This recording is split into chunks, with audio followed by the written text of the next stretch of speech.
Тему обсудим с гостем на прямой связи со студией Ильяс Гусейнов, политолог. Ильяс Малим, здравствуйте. Здравствуйте.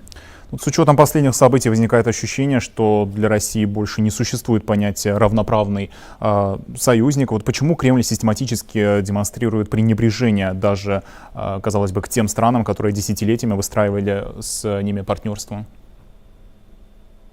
Да, действительно, складывается такое впечатление, что Россия даже готова потерять всех близких стран, стратегических партнеров, союзников, и все делается именно для того, чтобы потерять близкие страны Содружества, как мы их называем. Но, к сожалению, вот такое мнение у кремлевских башен, наверное, уже утвердилось. И, с одной стороны, подкрепляется эта идеология политическими путями, и пишутся какие-то идеологические концепции. И мы видим, что по отношению разных народов и стран именно селективный отбор применяется. Например, до этого именно сила применялась по отношению узбеков, киргизов, а сейчас именно под прицел попали азербайджанцы. Потому что я думаю, что вот все это дело и этот процесс сфабриковано и немыслимо. Здесь нету никаких рамок этических, политических, нравственных, потому что вламываться в квартиры наших сограждан перед семьями, их избивать до смерти, конечно, немыслимо и не выдерживать никакой критики. И здесь, если даже сравнить со сталинскими временами, временами репрессий, даже такого не было, потому что в то время говорилось семьям, что за ними придут, и они были готовы в разные часы, что именно правоохранительные органы могут прийти и забрать людей, а здесь именно перед семьями унижают, убивают наших сограждан. Конечно, Азербайджан очень резко отреагировал на все это, и даже повторная экспертиза говорит, что именно применялась сила, и такими предметами избивали наших соотечественников, и здесь есть гематомы, ссадины, синяки, переломы костей, смеженные переломы костей. Конечно, все это говорит, что силовые структуры, непосредственно ОМОН, применял жесткую силу.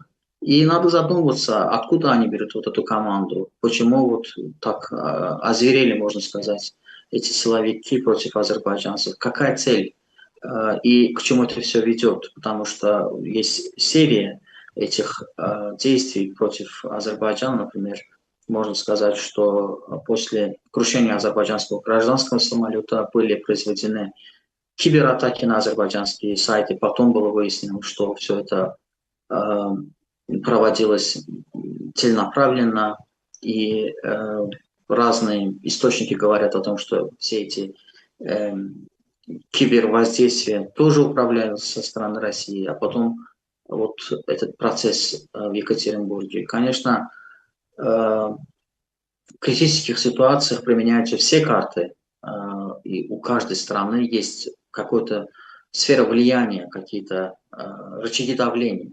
Но, конечно, это, я думаю, что это заходит через предел всего возможного, и вот вламываться в имущество даже своих граждан, и вот предъявлять какие-то сфабрикованные уголовные дела, какие-то обвинения совершенно немыслимо. И здесь все это говорит о том, что именно в нагнетании отношений какие-то цели преследуются. Пока нам неизвестно, к чему все это ведет, почему все это делается, но мы видим последствия всего этого действия, и Азербайджан тоже отвечает симметрично. Азербайджан тоже именно в информационном агентстве «Спутники» задержал шпионов, и будут проведены тоже следственные мероприятия, почему эти люди проводили вот эти действия против нашей страны, и зачем им вот поручались такие именно действия по отношению И я думаю, что все это вредит отношениям между Баку и Москвой, не следствует духе и букве союзнических отношений о взаимодействии, которое было подписано 22 февраля 2022 года. Мы думали, что отношения между Азербайджаном и Россией вышли на новый уровень, на качественно новый уровень развития, но, к сожалению, остаются еще имперские амбиции, остаются еще политические какие-то разногласия. И вот серия этих всех провокаций говорит об этом.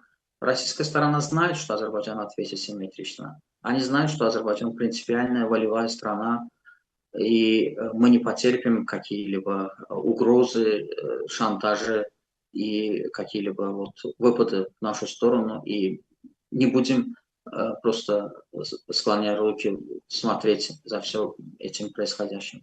Но вот именно провокационные действия заново повторяются, вместо того, чтобы наладить отношения, вместо того, чтобы проявить добрую волю, добрососедские отношения, как все это было декларировано очень красиво, преподнесено очень красочно. Но, к сожалению, мы видим агрессию и применение силы по отношению азербайджанцев.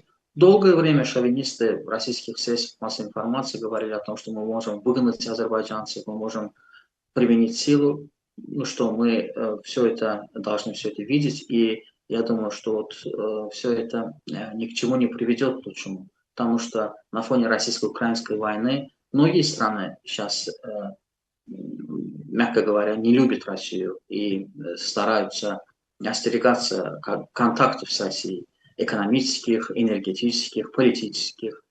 Но Азербайджан не срывает все эти контакты, и мы ценим эти отношения, исторические отношения. Но почему вот со стороны Москвы все эти процессы вот нагнетаются и к чему это все может привести? Конечно, Азербайджан тоже может задуматься над отношениями, над дипломатическими отношениями, над теми связями, которые строились веками, но, к сожалению, вот не по нашей вине все это так и делается. Благодарю, Ильяс Малим, за то, что поделились своим видением ситуации. Всего доброго. А как будут складываться отношения Азербайджана и России после очередного обострения, обсудили с политологом Ильясом Гусейновым.